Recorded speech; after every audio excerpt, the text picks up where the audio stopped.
Thank you, Mr. President. I move that we take up Senate Joint Resolution 36 at this time. For the motion, all in favor say aye. Aye. Opposed, no. Mr. McGowan, please read the title to Senate Joint Resolution 36. Senate Joint Resolution 36 by Senator Morse and Representative King S. concerning declaring the week of May 9th through 15th, 2010 as Police Week and May 15th to 2010 as Peace Officers Memorial Day.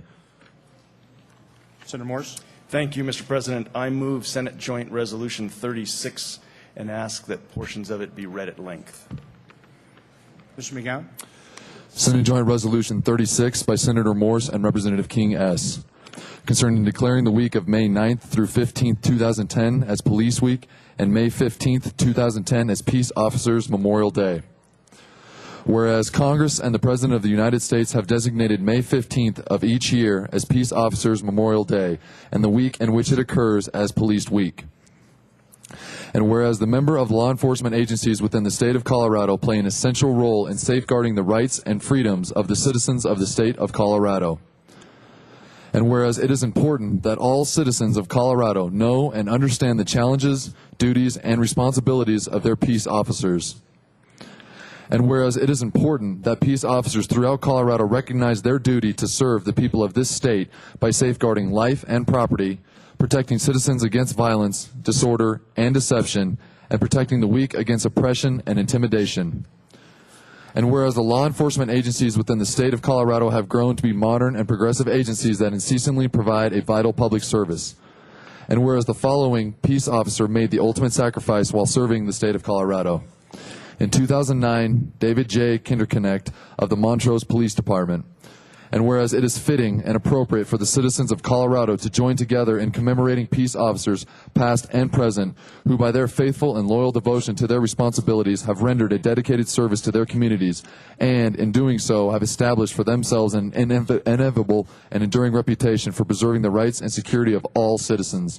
Now therefore be it resolved by the Senate of the 67th General Assembly of the State of Colorado, the House of Representatives concurring herein, that we, the members of the Colorado General Assembly, hereby proclaim the week commencing May 9th, 2010 as Police Week in Colorado in recognition of peace officers' efforts in safeguarding the citizens of Colorado, and call upon all citizens of the state and upon all patriotic, civic, and educational organizations to observe Police Week.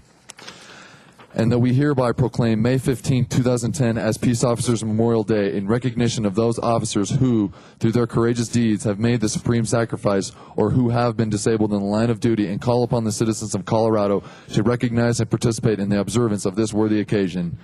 Be it further resolved that copies of this joint resolution be sent to the Honorable Bill Ritter, Jr., Governor of Colorado, Kelly Young, President of the Colorado Chapter of Concerns of Police Survivors Incorporated, Donnie Archuleta, Vice President of Colorado Chapter of Concerns of Police Survivors Incorporated, Susie Sawyer, Executive Director of Concerns of Police Survivors Incorporated, Don Kramer, Chairman of the Colorado Law Enforcement Memorial, Frank Gale, President of the Fraternal Order of Police, Colorado State Lodge, Officer Mike Morehouse of the Thornton Police Department, Peter A. Weir, Executive Director of the Colorado Department of Public Safety, Colonel James Wolfingbarger, Chief of the Colorado State Patrol, Karen M. Renshaw, Executive Director of the Colorado Association of Chiefs of Police, Donald E. Christensen, Executive Director of County Sheriffs of Colorado Incorporated, and Ronald C. Sloan, Director of the Colorado Bureau of Investigation.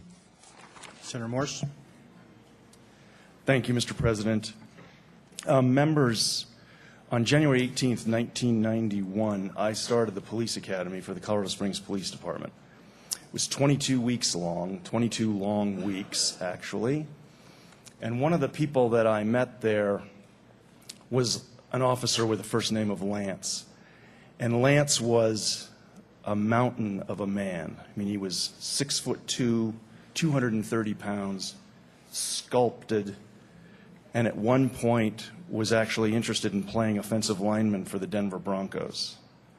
He also was on the Olympic shooting team. And so as the weeks in the academy wore down and they were running out of things to try to teach us, but they'd scheduled 22 weeks, the last couple of days we had a massive game of capture the flag with 3 separate teams, as the 40 of us had been broken down into 3 teams. So we had to figure out where the flag was, and then we had to capture it. And we were using paint guns because the object was to do so with police tactics as opposed to just a standard capture the flag game.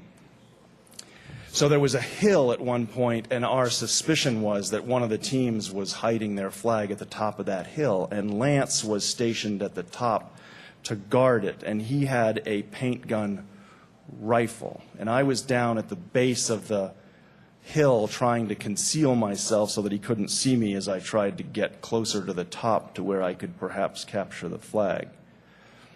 So I saw Lance. I was straight in front of him, and I was hoping that he hadn't seen me. And I saw him aim his gun about like so. And I saw the paintball come out of the gun, and I actually watched it come all the way around and hit me right between the eyes. Fortunately, I was wearing the goggles so that it didn't literally poke my eye out. But that's what a good shot Lance was, and what his Olympic training did for him. He knew how to gauge the wind and everything else, and obviously he'd taken some shots with the gun to figure out how it worked. After we graduated 22 weeks later, he and I were assigned to the same area command in Colorado Springs, and we worked midnights together for several years. And one night, 2 or 3 years after we graduated from the academy, I was off in a different part of the city following up on whatever the heck it was I was doing at the time, but still had my radio tuned to our frequency when big-time calls for help came across the radio. And I was way out of position, but I started my way towards the action. And what had happened was that Lance had made a low-risk traffic stop of a possible DUI driver, contacted the driver, asked him for his driver's license, registration, proof of insurance, and the suspect decided that, you know what, I'm not going to provide that, rolled up the window and started to figure out how to get the car back in gear and take off. And he managed to lurch a little bit forward with the car, but not very far because he wasn't in terribly good condition from a drunk perspective. And so Lance ran, caught up with the car, used his flashlight, it was actually a pickup truck, a small pickup truck, used his flashlight and bashed out the back window, reached in, and you might picture me trying to do this, which I probably couldn't, but Lance could have theoretically reached in, grabbed this guy, and if he wasn't wearing a seatbelt, taken him out of the car by the scruff of the neck. But about that time, the suspect figured out how to keep the car moving forward and how to try to drive off and leave Lance there. But Lance was actually inside, his arm was inside the car as he was grabbing the guy by the scruff of the neck, and there's broken glass around. And as the car starts to move, Lance realizes very quickly that that glass is going to sort of shear off part of his arm if he doesn't do something different. So he jumps into the back of the truck to take the pressure off that arm. Now he's in the back of a moving truck. And although he is a giant of a man and is able to spread his legs out to where he can try to brace himself, the bad guy is doing just like they do in Hollywood and trying literally to shake Lance out of the back of the truck. Now back to what we're hearing on the radio. Very quickly after that, Lance's cover officer, which is the second officer that you call to the scene, shows up and sees all this playing out in front of them. So they are screaming on the radio, which is not a good thing for two reasons. One, adrenaline is always pumping in these situations, even for police officers, and we don't need to pump more of it. We don't need more adrenaline. We need more thought. But two, as you scream into the radio, it's hard to understand exactly what you're saying. And what you're trying to do is get help to come to you and to coordinate a way to stop this car. But you also know that when you hear screaming in the radio that something really, really, really bad is happening. And in fact, it was. And Lance was being tossed about like a tennis ball in the back of this truck. But he was doing the best he could, hanging on to as much as he could. At one point, he managed to get to his holster and pull out his gun. And for those of you that are familiar with Colorado Springs, this started in a neighborhood just south of Austin Bluffs Parkway. So now the truck has gone over off-road, gotten onto Austin Bluffs Parkway just east of UCCS.